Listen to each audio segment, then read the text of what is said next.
It's Sunday again. Fantastic. And this is one of the Sundays leading up to a special time. Hopefully you guys have been thinking about that, preparing yourselves. I know I have. And like James shared last week, and then about trying to have flow, and what I cut out of that was peace. Was looking for peace. I think you mentioned it as well. So just a little bit of sharing. This week I've been trying to prepare just to lead the service, and too much always goes through my mind, and then I get to the day and I go, what do I say? Just be at peace, Michael, God said. That's the important part, isn't it? Even though we have liturgy and we have the times set on these things and that, I'm not going to look at the times. Who looks at the times of those things with the things we have to do? I used to. I'm not going to do it anymore. So just trying to think about peace and just flow and not worry about all those things. But we're still going to do the things we need to do anyway. So one of the things that was going through my mind was about the preparation up to Christmas. And a lot of the time I've noticed, and you may have too, that there's been things in the past that have become normal, even for us Christians, when we think about Christmas. There are people out there trying to put the negative on it and just look at little things. But there are others who are generally interested in us and our belief. And we've got to be prepared, don't we, to give our testimony.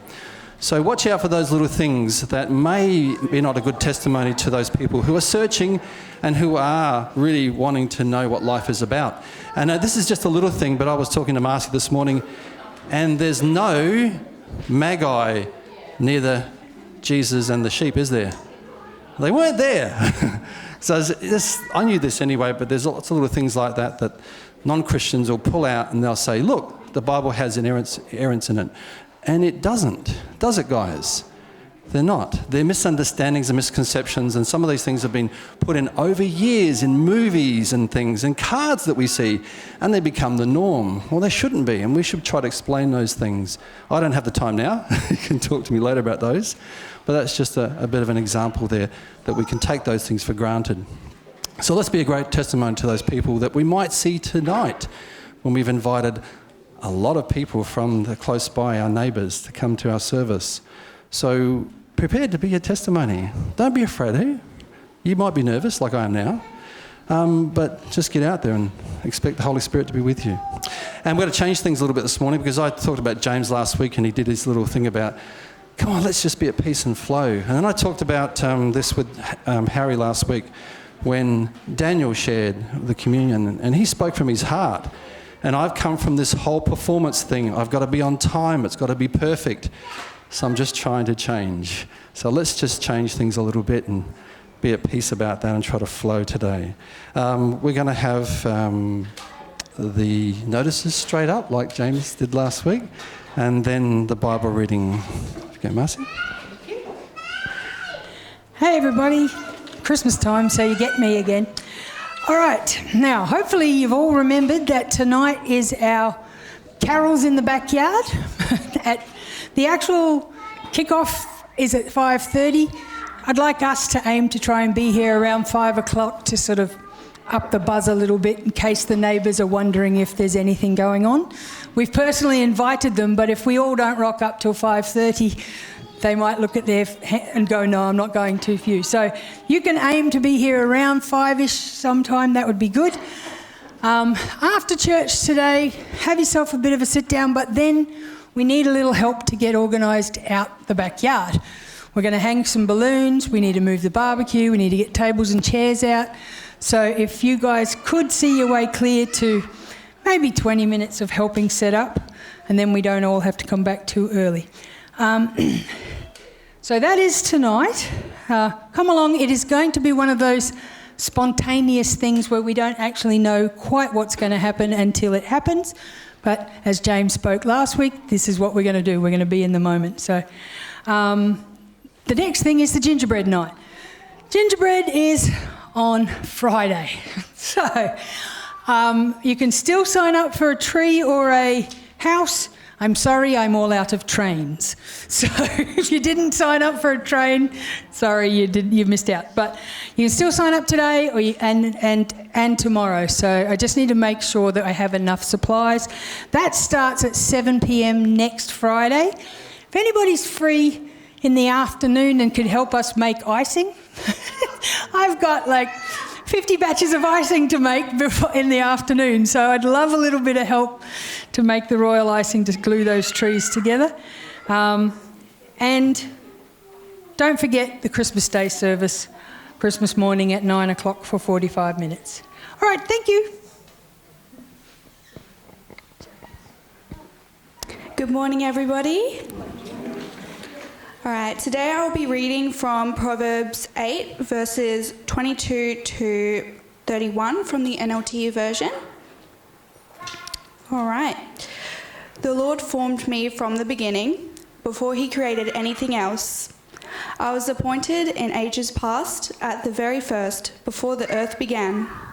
I was born before the oceans were created, before the springs bubbled forth their waters, before the mountains were formed, before the hills I was born, before he had made the earth and fields, and the first handfuls of soil.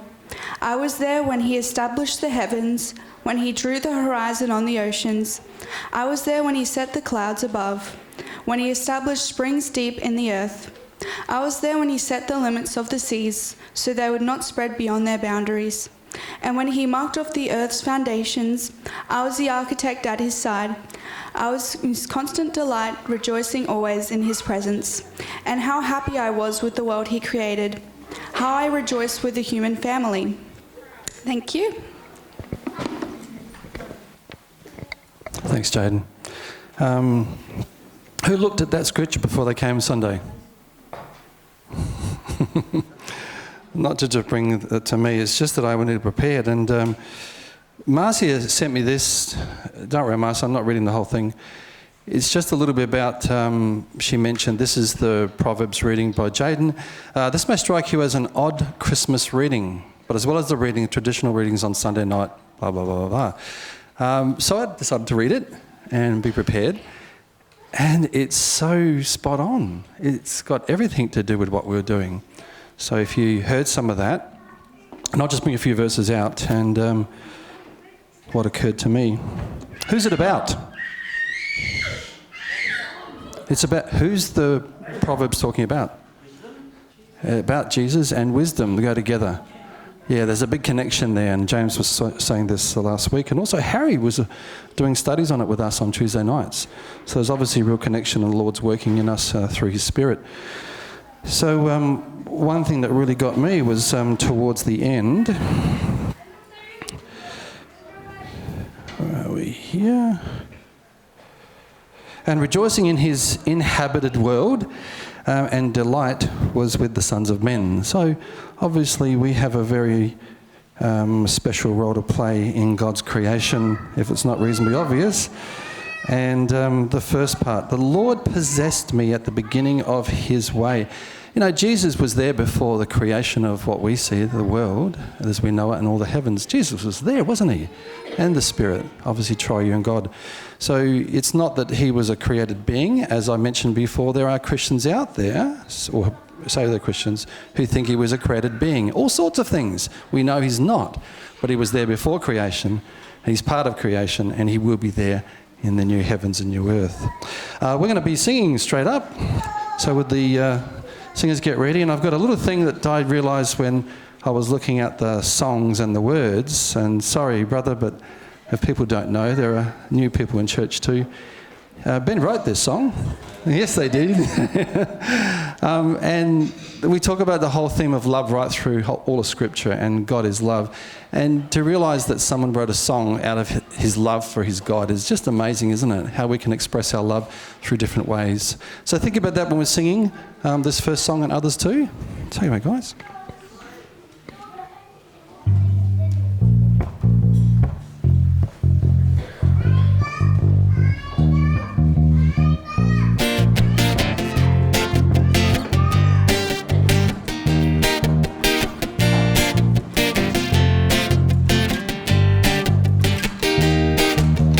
Jesus When he came, there was no room for him that night.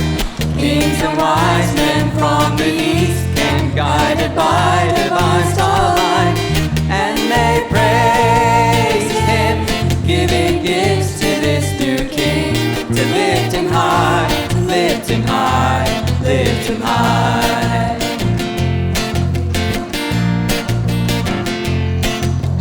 Then during his time on earth, he showed with many signs. He is the Word, the Son of God. He is the way, the truth, the life.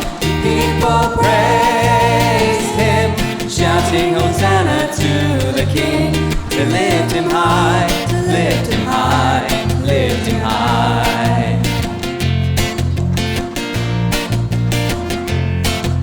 The Pharisees were jealous, they had no authority. They called on other men with power who wouldn't spare his dignity. And as they raised him, he said, Father, please forgive them. Crucify, crucify, crucify. The Lord, he gave a shout, he breathed his last and it was done. Blood and water all poured out, his body sealed up in the ground. But God, he raised him, all for us he was made sin. He is alive, he is alive, he is alive.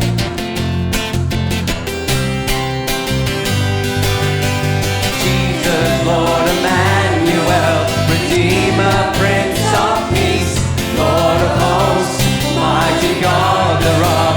We have a great high priest. He is the great I am, the Alpha and Omega, El Shaddai, Adonai, reigns on high.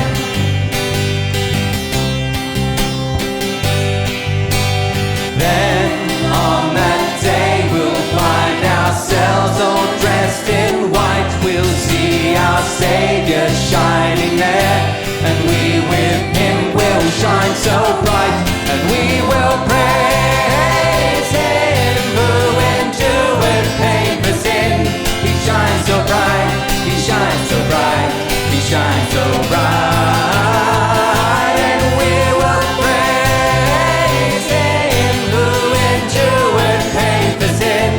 He shines so bright, he shines so bright, he shines so bright. And we will praise him who endured pain for sin. He shines so bright, he shines so bright, he shines so bright.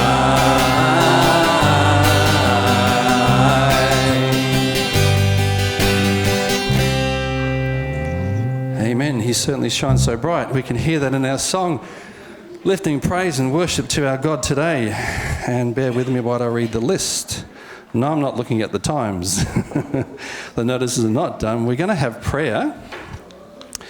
Though I do have a short notice. I want to mention this just now because I may not be around for a while. I'm just going away soon. We're going to have a public access defibrillator installed very soon. It's on its way. And this is just a pre-notice notice. So just thinking about that in the future, I'm going to run a little course for everyone, a little bit of an awareness induction course too, and arrange that in the near future. Anyway, prayer time. Does anyone have any prayer requests? Thinking about the last week? Yes. That's... Yeah, and as I said, that's been on my mind too, and I'm sure others have been thinking about that, because we ultimately are the missionaries. That's our mission field, isn't it, out there? And those people have been living here for a long time, well before I started coming to this church. So yeah, let's pray for those people. And there may be some here today. That's a possibility. Anything else, anyone? Yes? A dying car. Can it be resurrected?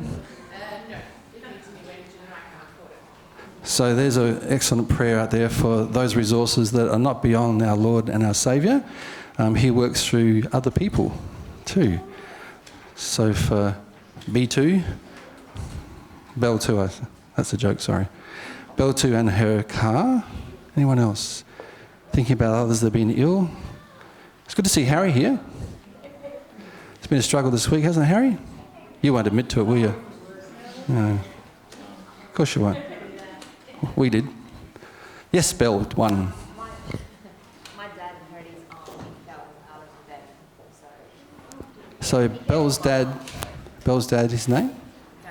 Darren has fallen out of bed. No, car. He's fallen out the car. Yeah, the van.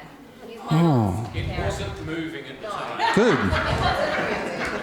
But he fell on it and he went to hospital. He's got strapped up and he's waiting for a CT scan. So Darren and Belle's husband waiting for a CT scan.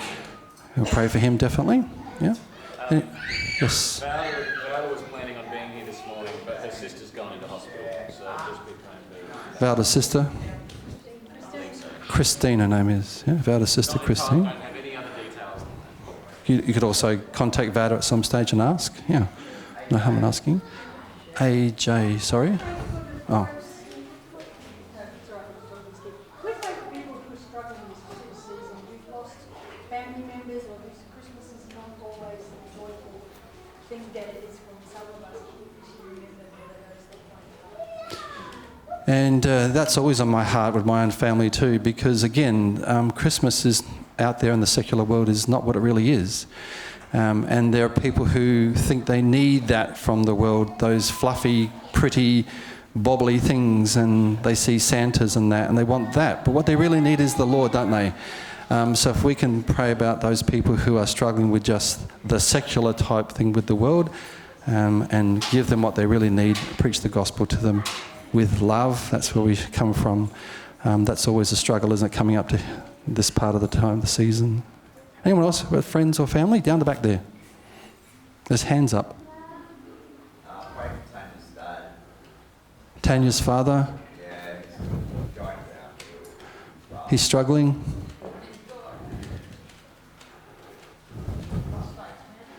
Prostate cancer. Okay. We'll keep him in our prayers too, definitely. Any other struggles, any other praise points? I got one. I can't say the person's name, but I've been praying for him for most of my life. And he's taken a big step and got a job. And I feel like crying at the moment. This is a big thing. He hasn't said I can say anything, so I'm not saying his name. Some people know, yeah. Other praise point too. I've got any praise points? I'm not going to take the stand here. No praise points, yeah. I'm still getting more work, a lot more work, and now I'm struggling between who do I work for at the moment, because I've got 4 providers, yeah. Thank you, Lord. Okay, let's come together in prayer. If anyone wants to come up and pray with me, that's fine. No? Hi, brothers and sisters, welcome. It's good. Right, prayer point. Take a seat. Praise the Lord, Meredith's here. Hey, Meredith. She ducks. You came in at prayer time. See, no rush. Forget the time factor, not important. All right, let's come to our Lord and Saviour in prayer. Father God, we know you're with us. We know you love us. You did the ultimate thing. We know you knew about all this before we were created. I don't know how you do that, Lord, but you do. You're not a mere mortal. Help us imagine you as beyond our mortality, beyond our finite ways and thinking. As we think about our brothers and sisters in Christ, our other friends and family who don't know you, the neighbours, those who are struggling with physical, emotional needs, particularly at this time, Lord. Our fathers, our mothers, our brothers and sisters, our friends at work. The physical things that we all struggle with too, Lord. We know we all have them. We're living in a fallen world. Father, I know we're not dismissing these. We know you love and care for us, and you have healed us through Jesus. By his stripes we are healed, and we accept that, Lord. So as we think about our coming season, to prepare, to show that love you showed us to others, help us with those struggles, Lord. Help us not focus on the bubbly, funny, frizzly things of Christmas that the world gives us. There is so much of that, Lord, in TV and the media and so on. Help us focus on your love, Lord, as we pray for the others that need you ultimately. Help us be there for them. Help us be aware of their needs and whatever they are, the small little things that we could do for people. We know that you want us to do the small little things. So, Father, we thank you for the name of Jesus. We thank you for the power in the name of Jesus. We thank you, your Spirit is with us today as we go about your business. In his mighty name and his power, Jesus. Amen. We're going to sing again, everyone. So this is While the Shepherds. I thought there was another name for that, but it's the same song, While the Shepherds. Let's all praise and worship together.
Harry giving communion, and just a reminder, Joel, Shona and Veronica are going to be helping out with Harry in a moment. Thanks, Harry.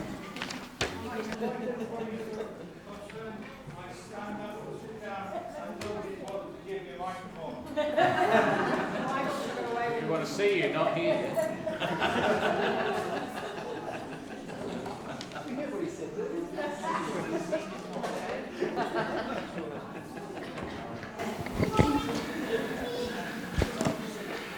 It's the little things that count.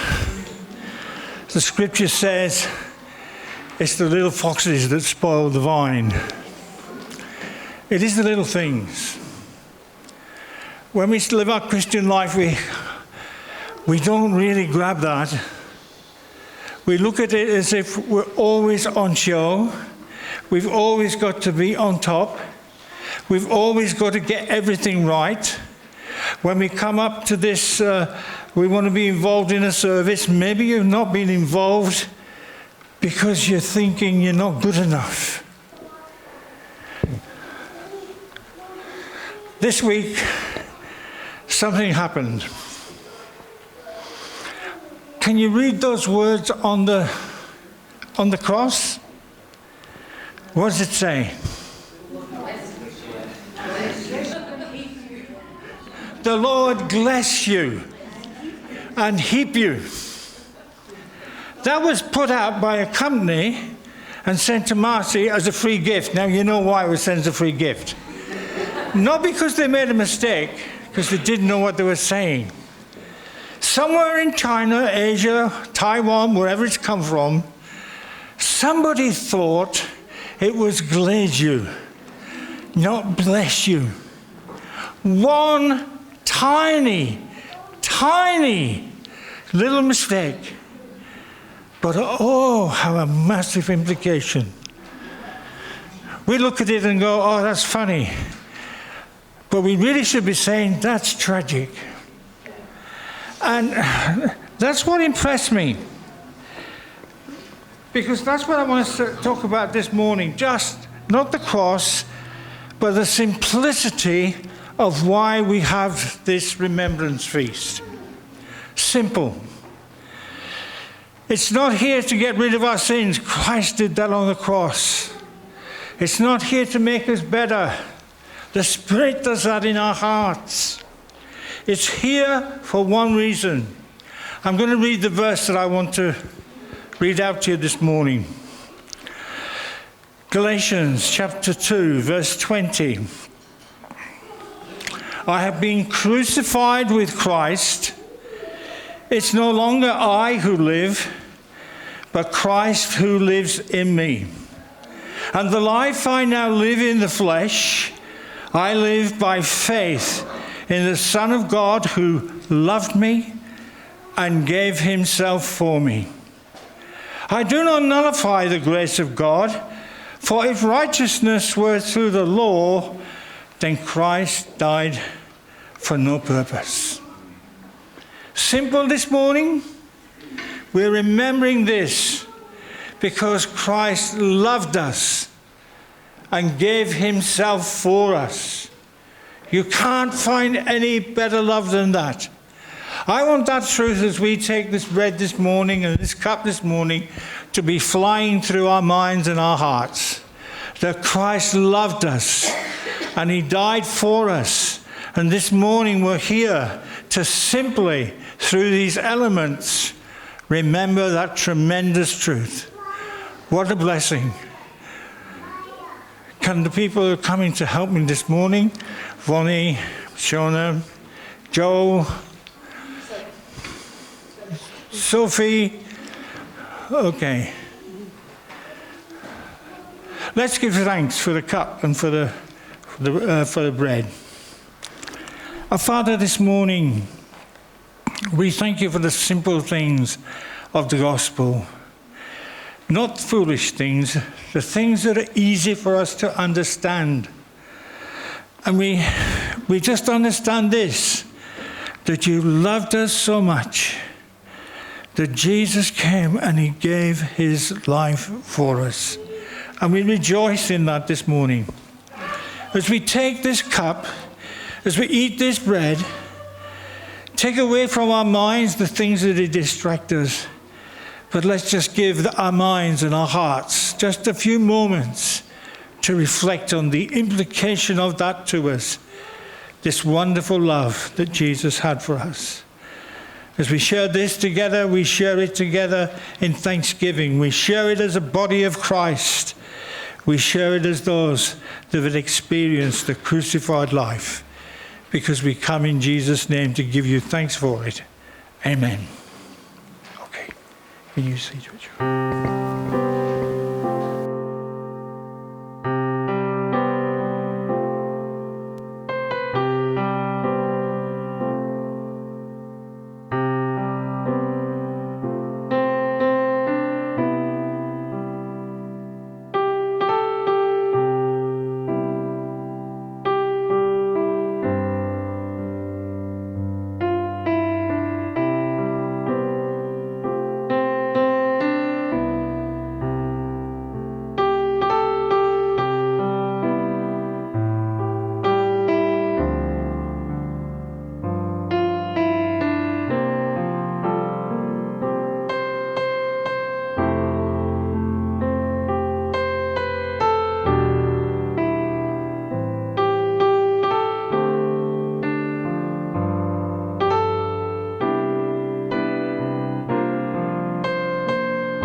Thank you very much, little helpers.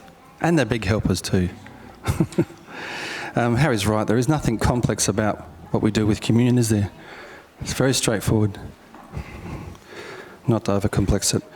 We have another song together, everyone. So we're going to sing The Power of Your Love. Obviously, we've been having that theme today, as we should always, the power of God's love. And straight after that, there'll be no KBC today, but activity books at the back. And then James will be doing sermon. Joel wanted me to say as well that this is his favourite song and his late mother's favourite song and his late brother Jeremy's song. He requested that we do this song this morning. So let's stand and sing The Power of Your Love.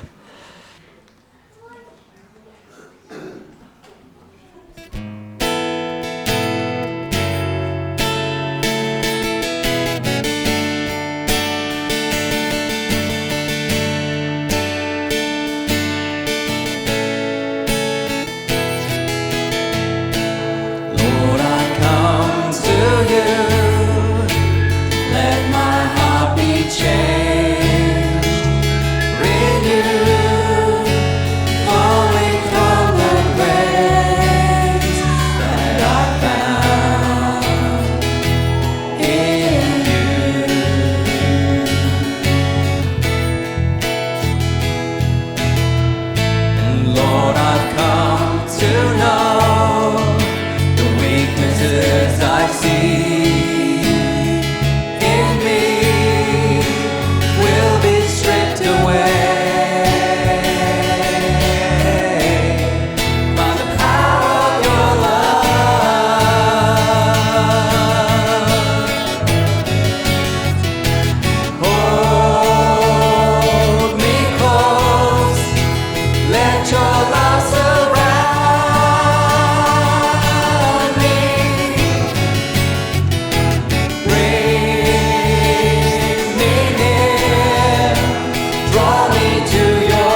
Sorry?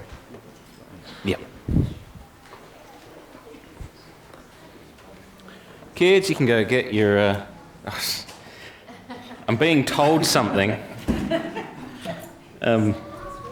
Excuse me if I use a drink bottle today. I've had a bit of a croaky throat all week, and that is the worst song to try and sing if you've got a croaky throat. So I hope you didn't mind me lip-syncing through that one. Just a tremendous message through that song as we come to that point where we remember that really the only reason why we do anything that we do, the reason we have anything that we have, is because of the power of God's love in our lives. I did say the kids can go get their books, so that should be all good. What I will need is my PowerPoint up in just a moment. But before we get to that, one of the things that sort of happened over the past week as I've sort of thought about last week, and I felt like I needed to open up this morning by saying something. We've got a lot of people here today that weren't here last week, so I'm sorry if you don't know what I'm talking about.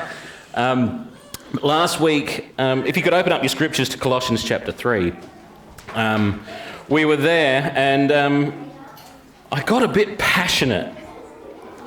And the response to that was that I had about 4 people this week contact me and ask me if I was okay. So that has made me sit there and go, did I communicate the wrong thing last week? Because I think some of the things that I was sort of getting passionate about, and I'd love to read verses 1 to 4 again of Colossians chapter 3, and so those that weren't here last week might sort of be able to connect some dots. Paul writes to this Colossian church, he says, "If then you have been raised with Christ, then seek the things that are above, where Messiah is, seated at the right hand of God. Set your minds on things that are above and not on things that are on earth. For you have died and your life is hidden with Messiah in God. When Messiah, who is your life, appears, then you will also appear with him in glory." It sounds remarkably similar to Galatians, what you read this morning. It's almost like the same guy wrote it. But what got me passionate last week was this idea, this realization that we've been talking about identity in Colossians and how as believers our identity has been transformed from being identified with the kingdom of darkness, from the domain of darkness into the kingdom of the beloved Son. And so I said some things regarding how we've come as a church, and there are some concerns that I've got in the church that we just do things because we've always done them. We come to church, we sit in the chairs, we sing our songs, we do things that we do because we've always done them, and we never engage intentionality in our minds. And I lumped the pulpit into that because there was a sort of recognition to some degree that when Paul was writing this to the church in Colossae, when he was writing to the church here at Colossae, they didn't have a pulpit. When the teaching happens in the church in the New Testament times, they don't have this thing that someone gets up and delivers a monologue and call it a sermon. They don't have that. And so a couple of the things that I said was, I think I used the phrase, I felt like a hypocrite. Standing up here doing something that the New Testament doesn't recognize, doesn't even know is a thing. And maybe that was too intense a word, because I've had this scripture going through my head all week since I had those people basically ask me if I was okay. Paul writes in 1 Corinthians, he says, "All things are lawful for me, but not all things are helpful." He says, "All things are lawful for me, but I will not be dominated by anything." There's nothing wrong with the pulpit. There is something wrong with the pulpit when it's about performance. There is something wrong with the pulpit when the church treats the pulpit as someone else doing the work and they get to sit back and passively not be involved. That's when it's a problem. So I'm going to shake things up a bit this morning. We're having a quick head count. There's 80 of us here. We're going to have an 80-person Bible study this morning. I'm expecting you to be involved. I'm not up here, God willing, my voice holds out, to speak well. That's not my job. My job is to direct you to these scriptures that direct you to Christ so that you would recognize what a joyful, powerful thing it is that you have been made a new creature in him and what it means to live for him. You don't get to come here this morning, sit here and go, James spoke well, and go home. You don't get to do that. That's not what the church is. So with that said, I may have gotten myself in trouble again, and I'll get another batch of people asking me if I'm okay. Let's read Colossians. Actually, before we do that, I just want to set the scene a little bit. And I've got to turn, see? I'm on ball today, I didn't turn it on. Beautiful. This is where we've been. No, I'm not. I'm not okay, but I am. And also with you, your Spirit leads me on in the power of your love. This is the journey that we've been on. We've been talking about identity in Christ and what it means for our identity to be identified in Messiah. The identity-driven disciple has an understanding that they know their identity, and we're going to talk about that in a little bit deeper. They know that they are the loyal, holy family of God. They know that's who they are. And that starts to flow a group of thoughts on that Paul is then unraveling in Colossians as he speaks to this church that he's never met before, as he informs these people and reminds them that the source of this identity that they now have has been initiated, redefined and secured by the Father and through the Son. It's something that's been given to them. It is a grace, and I'm going to talk about that as well in a sec. And then as Paul continues to talk, he explains how this identity is not something that's just Michael, just Ben, just Jaden, just James. It is the whole body that is identified in this way. And so they feel and experience the entirety of the experience of Christ together. Those who are having joyful times feel the sorrow and heartbreak of their brothers and sisters that are struggling. Those that are struggling and feeling heartbreak feel the joy of their brothers and sisters that are being blessed in that moment in Christ. And it comes together that the whole church is experiencing and enjoying and living out the experience of Christ as the body of Christ. We've done that over prayer this morning. We've come and said, let's praise the Lord. Let's praise the Lord for some provisions in some areas. Have we clicked that we have a sister that's in need? Has the Lord laid something on your heart that says, maybe I can meet that need? If Belle doesn't share her need, then we don't know there's a need that needs to be met, and we don't know that there might be an opportunity to bless her. Please pray on that. And if your heart is being triggered, don't just sit on it. Participate in it. That's how the body feels the sorrow and the joy of the whole body because of the identity that we are united in together in Christ. That's purposeful. And then towards the end of Colossians chapter 2, Paul talks about the liberty that's granted to the family of God, and that's what we live in. We don't live in bondage. We've been set free from the bondage of the ways and the things that we thought of before we came to Christ. The things that bound us up, the things that caught our attention that we thought we had to appease to have our lives right. We no longer are in bondage to those things. We are liberated to live for Christ. And Paul ends chapter 2 with that phrase, then why do you live as free people like you're still in captivity? Why do you keep going back to it? Live like you're free. I just wanted to, before we hit chapter 3 here, I want to relay the foundation, some really important points that were right at the start of Paul's letter. Right at the start in chapter 1, this has been the foundation, the launching place for our entire look at the book of Colossians and the identity. When Paul writes to this church, he says, to the saints and faithful brothers in Messiah at Colossae, grace to you and peace from God our Father.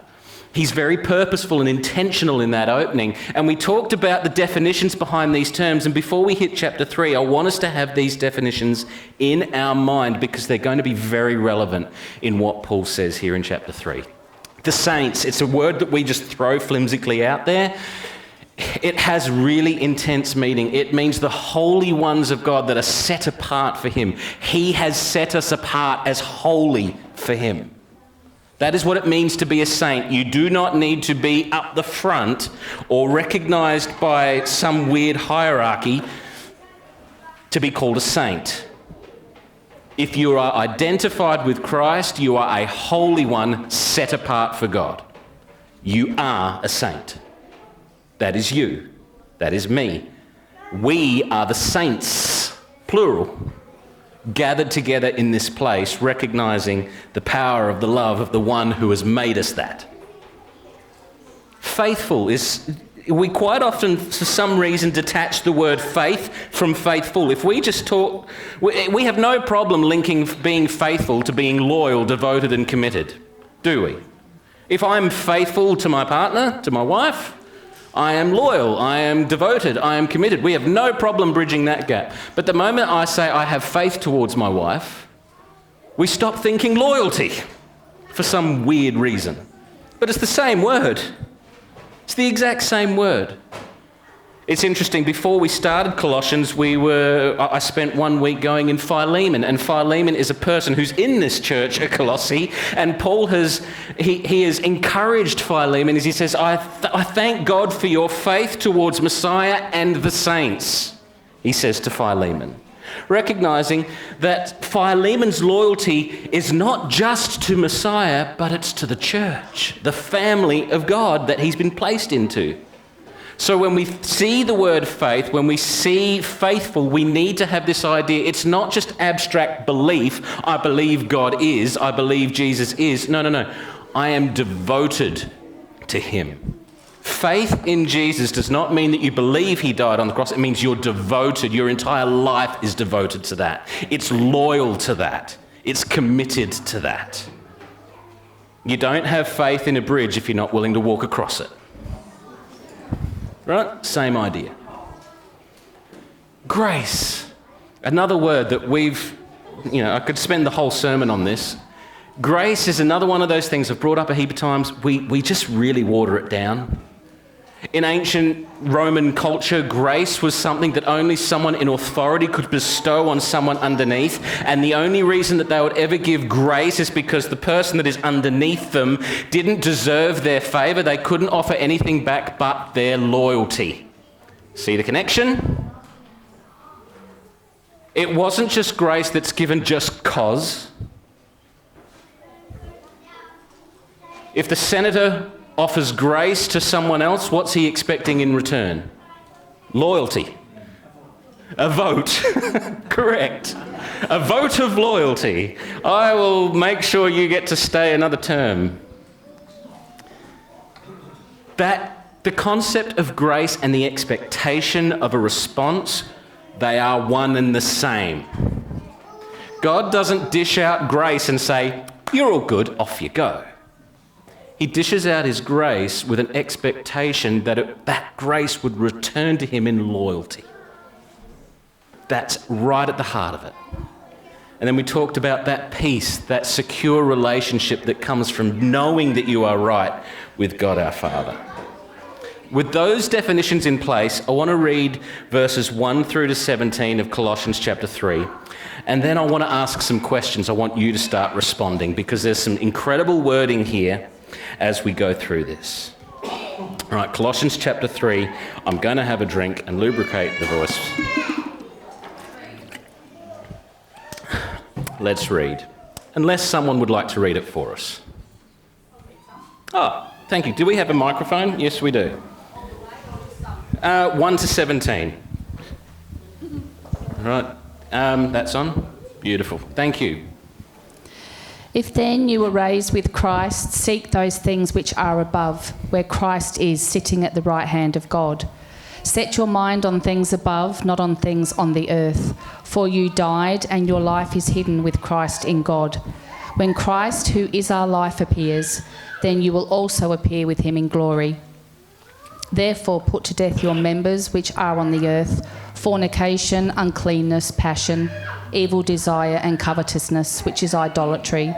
Because of these things the wrath of God is coming upon the sons of disobedience, in which you yourselves once walked when you lived in them. But now you yourselves are to put off all these anger, wrath, malice, blasphemy, filthy language out of your mouth. Do not lie to one another, since you have put off the old man with his deeds, and have put on the new man who is renewed in knowledge, according to the image of him who created him. Where there is neither Greek nor Jew, circumcised nor uncircumcised, barbarian, Scythian, slave nor free, but Christ is all in all. Therefore, as the elect of God, holy and beloved, put on tender mercies, kindness, humility, meekness, long-suffering, bearing with one another and forgiving one another. If anyone has a complaint against another, even as Christ forgave you, so you must also do. But above all these things, put on love, which is the bond of perfection. And let the peace of God rule in your hearts, to which you were called in one body, and be thankful. Let the word of Christ dwell in you richly in all wisdom, teaching and admonishing one another in psalms and hymns and spiritual songs, singing with grace in your hearts to the Lord. And whatever you do in word or deed, do all in the name of the Lord Jesus, giving thanks to God the Father through him. Beautiful. I hope with the foundation I've laid, you picked up some themes. You picked up some things that Paul has sort of interwoven into this passage that has been carrying on from the start of the letter. And so what I've done today is I want to ask some questions, because we quite often see these lists that are in verse 5, in verse 8 and verse 11 in particular. I don't think I'm going to get to verse 12 today. I've just seen what the time is. We look at those lists and we pluck them out, and we do what we do with the rest of the letter, and we make it about me. All right? That's why I've put at the start of this thing, we are choosing intentionality, because, as I said last week, if then you have been raised with Messiah is not a singular you. It is if you, Morfett Vale Christian Community Church, has been raised with Messiah. It is a united identity. If this is now your identity, then this is what must follow. This isn't about just you. This is about us and our identity in the eye of the world, as the world looks in. So I have these questions. When verse 5 comes along and Paul says, "Put to death, therefore, what is earthly in you, sexual immorality, impurity, passion, evil desire, and covetousness," he says, "which is idolatry." Have you ever thought about these things as idolatry? Why on earth does Paul list sexual immorality, impurity, passion, evil desire, and covetousness as idolatry? Why does he do that? What are your thoughts? This is your chance.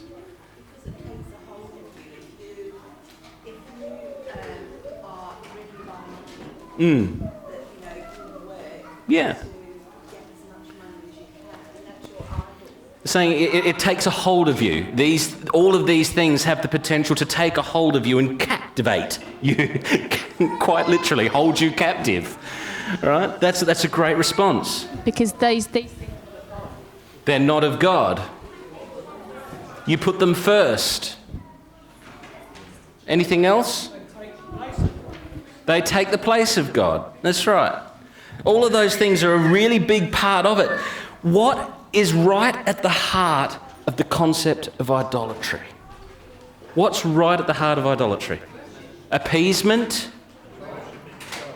You're worshipping yourself. If you're worshipping yourself, who are you not worshipping? Which means you are not what?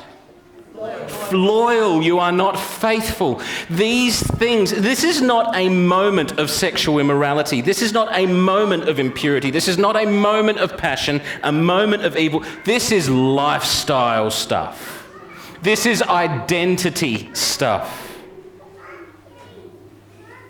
When you start thinking about it like that, you start realizing that it makes absolute sense that Paul is challenging a church to make sure that it is putting to death what is earthly in them, because they're not identified with that anymore, and they're meant to be loyal to the one that has changed them from one identity to another.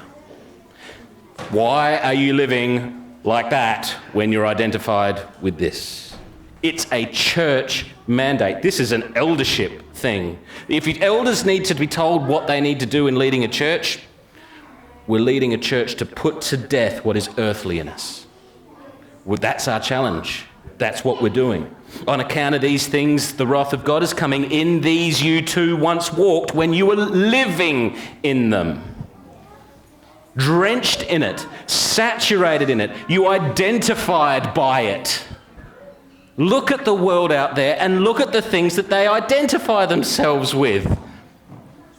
They identify themselves by who they get into the bedroom with. That's their identity. Put it away.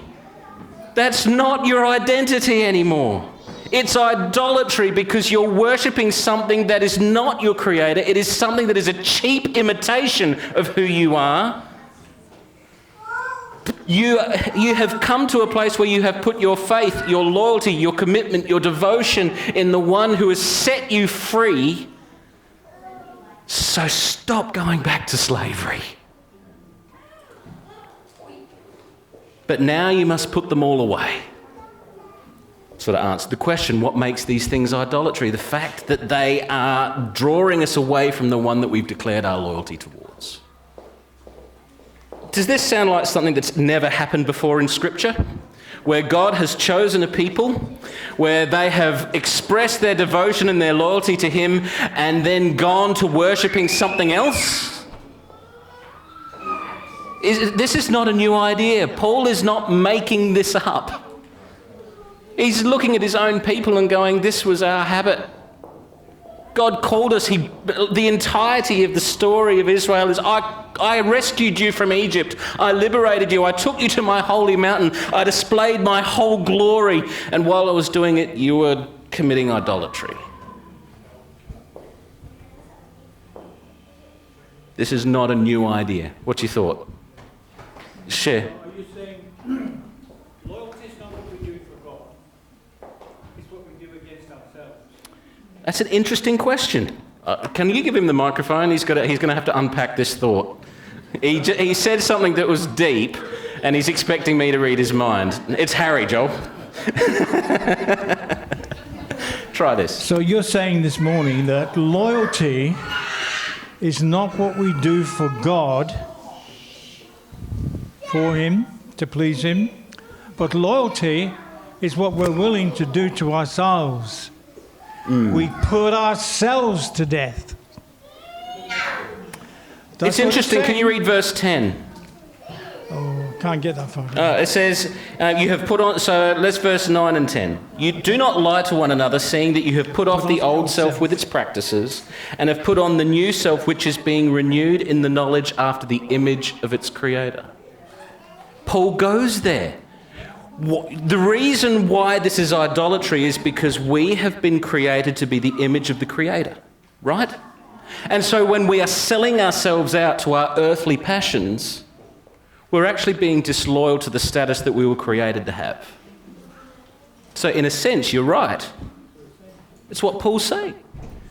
You're actually denying the most fundamental, basic thing of who you're meant to be, to live in any other way other than loyal to Christ. But what's interesting is, and this is where I've gone round and round in my mind a little bit this week, is that there's this really interesting connection between idolatry, between loyalty to Christ, but then this tension that says that these things that we are right to experience in our lives, is it wrong to experience... Oh, we've got kids in the room. Passion. Is it wrong to have passion? Is it wrong to desire nice things? It's not wrong to... It's when those things have become elevated to the driving force of our lives. And so I ask the question, how does idolatry connect to these negative attitudes in worldly categories? Because we've got two other lists. We've got put to death what is earthly in you, the sexual immorality, the impurity, the passion, the evil desire, the covetousness and idolatry. And then in verse 8, but now you must put them all away, anger, wrath, malice, slander, obscene talk from your mouth. And then in verse 11, here there is neither Greek nor Jew, circumcised, uncircumcised, barbarian, Scythian, slave, free. We've got all of these lists that Paul is lumping in under this sort of overarching category of idolatry. What's the connection to these negative attitudes and idolatry? What's the connection? All of these attitudes, all of these expressions come from self-centered living where you have made yourself to be your own God. It's where it all comes from. Why on earth would there be a category between Greek and Jew, circumcised and uncircumcised, barbarian, Scythian, slave or free? Why would those distinctions even exist? Because I'm trying to rate myself and categorize myself above you. He's got the... Harry...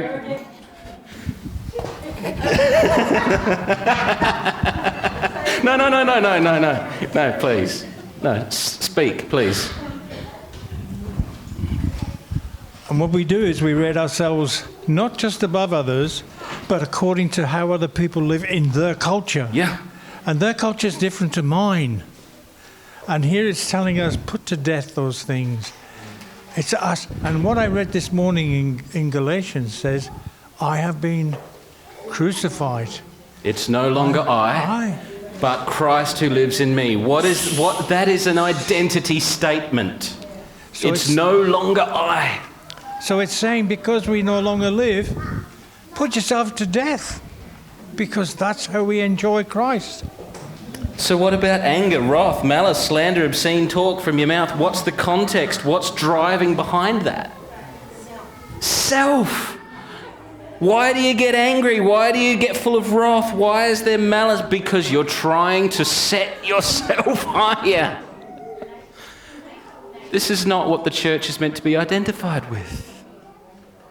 So when the bickerings happen in the church, when the fightings happen, when we haven't done the Christmas tree right happens, it becomes about self.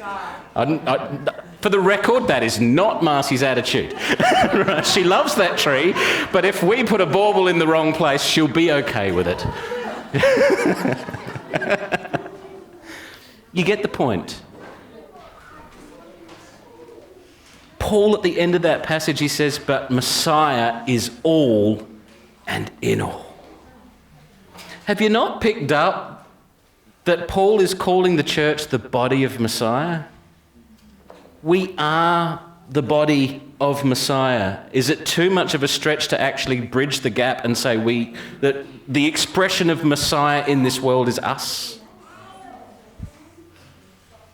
And we have all these other passages. There is no partiality in God. There's nothing like that. And so our joint identity in Messiah calls us to choose our loyalty away from the earthly things that defined our old identity. That's the crux of it. What has happened here is Paul has said, I'm not going to lie to you. This is what used to define you. This is what you used to identify. This is everything that you used to call yourself. But you are now in the body of Messiah. Your life is hidden with Messiah in God in verse 3. When Messiah, who is your life, Messiah is your life, when he appears, then you also will appear with him in glory. We talked about that last week. Glory's not a place. It's a status. You will appear glorified as he is. That's incredibly powerful. Verse 12. Do I have permission to go 5 minutes over? Because this flow of thought has to go. It has to go. Put on then. Please tell me tell me which part I've read wrong. Put on then compassionate hearts, kindness, humility, meekness, and patience. What have I read wrong?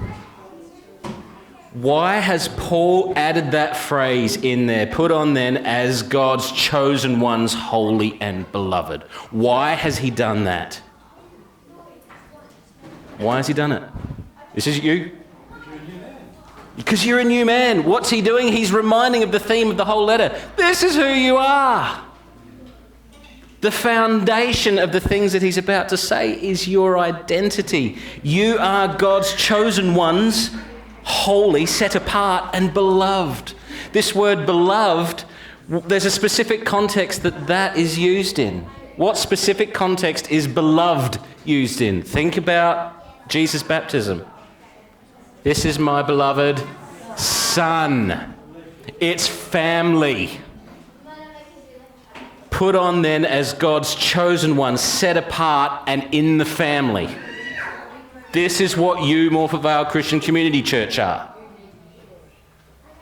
Since that's who you are, put on compassionate hearts, kindness, humility, meekness and patience, bearing with one another, and if one has a complaint against another, forgiving each other. As the Lord has forgiven you, so you also must forgive. And above all these, put on love, which binds everything together in perfect harmony, and let the peace of Christ, of Messiah, rule in your hearts, to which indeed you are called in one body, and be thankful. Let the word of Messiah dwell in you richly, teaching and admonishing one another in all wisdom, singing psalms and hymns and spiritual songs with thankfulness in your hearts to God. And whatever you do, in word or deed, do everything in the name of the Lord Jesus, giving thanks to God the Father through him. How is our identity lived out as a church? And maybe the third question is probably the hint to it. There's some repeated phrases all through this. What are the repeated phrases between verses 12 and 17 that we really need to get a hold of? What's the last two words? One another. Everywhere. Look at this. Bearing with one another, complaint against another, forgiving each other. Above all of these things together in perfect harmony, which you were called in one body. Admonishing one another in psalms and hymns, spiritual songs with thankfulness in your heart. This is all about us together and being directed to each other. Isn't it strange that quite often when we think about loyalty to God, we put it in categories of what is God calling me to do and how do I obey him? And that's right. But Paul doesn't do that. In comparison to a life of selfish idolatry, what does Paul put up as the opposite? The body. Your loyalty to Christ is expressed in your loyalty to what? Us. Isn't that mind-blowing? Why? Because we are the body of Messiah. You want to be loyal to Messiah? Then be loyal to his body. Be loyal to him. We are him. That's a really weird statement. Don't chop that and make that into a clip. Context is everything. Ben's looking at me going, I could do that. We are the body of Messiah. So why is it that as God's chosen ones, holy and beloved in the family, compassionate hearts, kindness, humility, meekness and patience, bearing with one another, forgiving each other, is all this attitude of I am going to prioritise the incredible value that we have of being together, united as the family of God. That's so powerful. So you wonder why you can't be a Christian out there on your own? You've got no way of expressing loyalty to Messiah because you're not part of the body of Messiah. You're not connected to it. So last week when I get up and I say, is everything that we do intentional, or are we passively sitting back, sitting on our hands and going, everyone else do the work?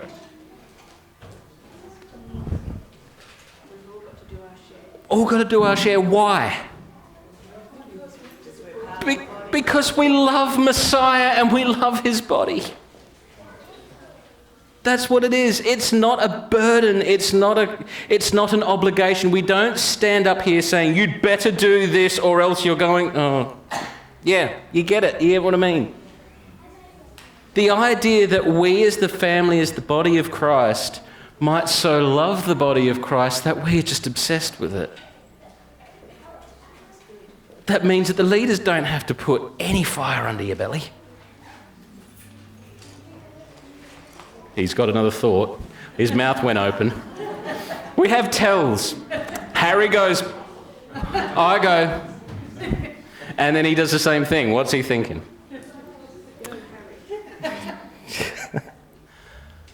The intention, there's one other repeated term in here.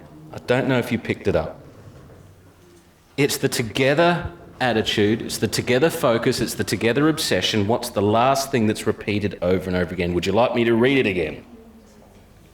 Put on then as God's chosen ones, holy and beloved, compassionate hearts, kindness, humility, meekness, and patience, bearing with one another. If one has a complaint against another, forgiving each other. As the Lord has forgiven you, so you must also forgive. Above all these, put on love, which binds everything together in perfect harmony, and let the peace of Christ rule in your hearts, to which indeed you were called in one body, and be thankful. Let the word of Christ dwell in you richly, teaching and admonishing one another in all wisdom, singing psalms and hymns and spiritual songs with thankfulness in your hearts to God. And whatever you do in word or deed, do everything in the name of the Lord Jesus Christ, giving thanks to God the Father through him. Obsession with each other, overflowing with gratitude. Is that so hard? Yes, is the correct answer. I said, is it hard? And everyone went, no. And I said, yes, it is, because no one's doing it. You get the point? Our joint identity in Messiah calls us to intentionally choose loyalty to him. It's really interesting, going back a little bit. We've been changed, right? Our identity has been changed, and yet Paul still has to say in verse 5, right at the beginning, he says, put to death, therefore, what is earthly in you. It's still there. It's still there. You've got the microphone?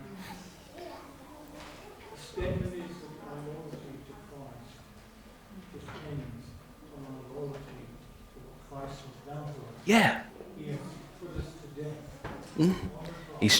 Paul, in this letter, he has transferred us from the domain of darkness into the kingdom of the Son.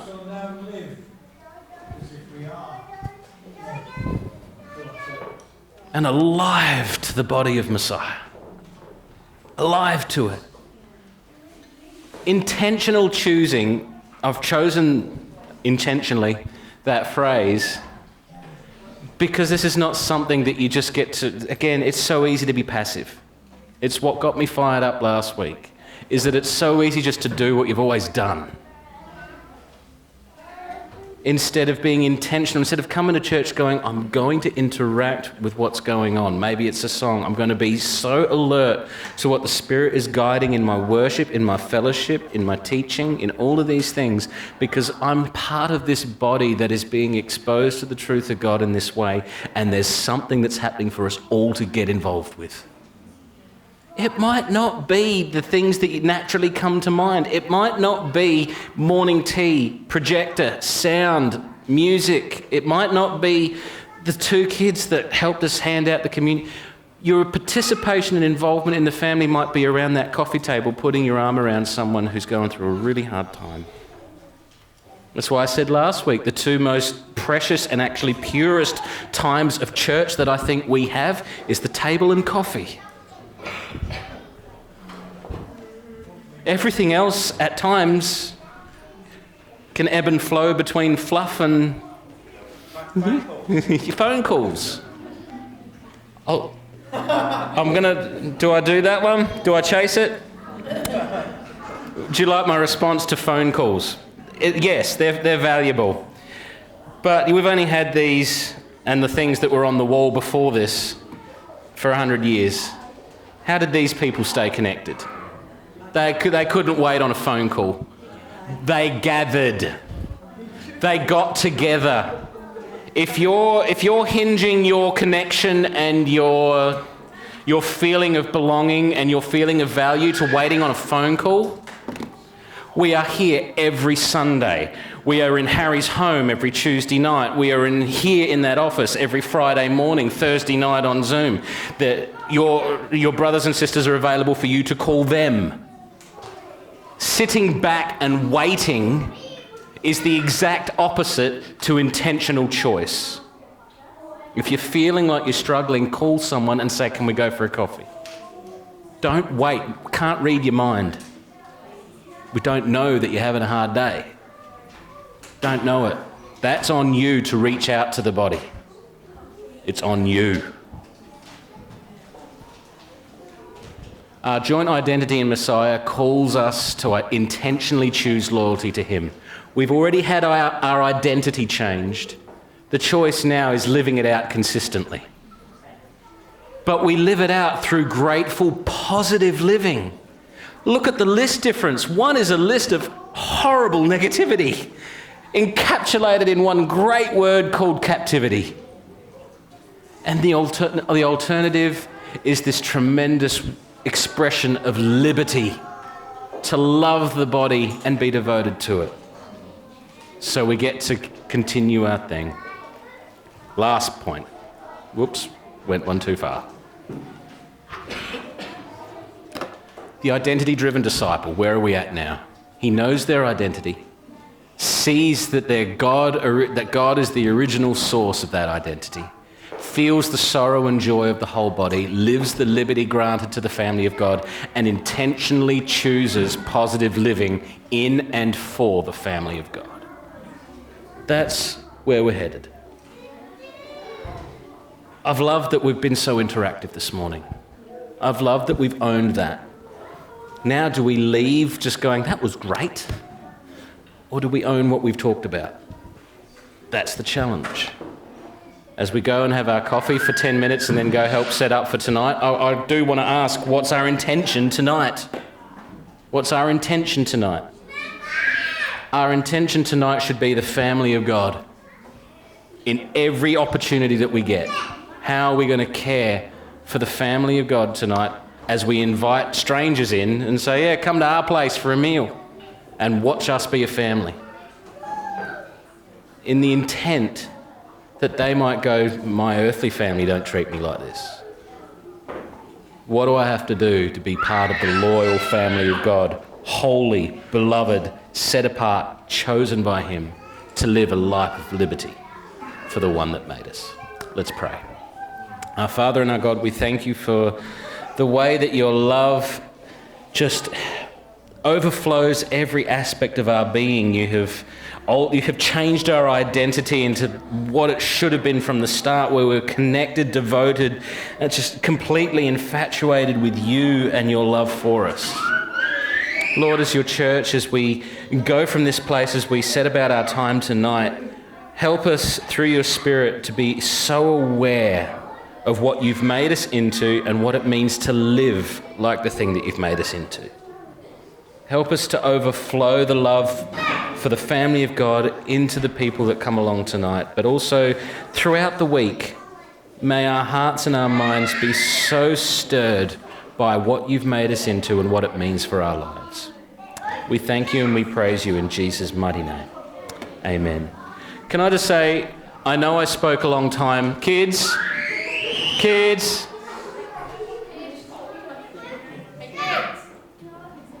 Thanks, Bill.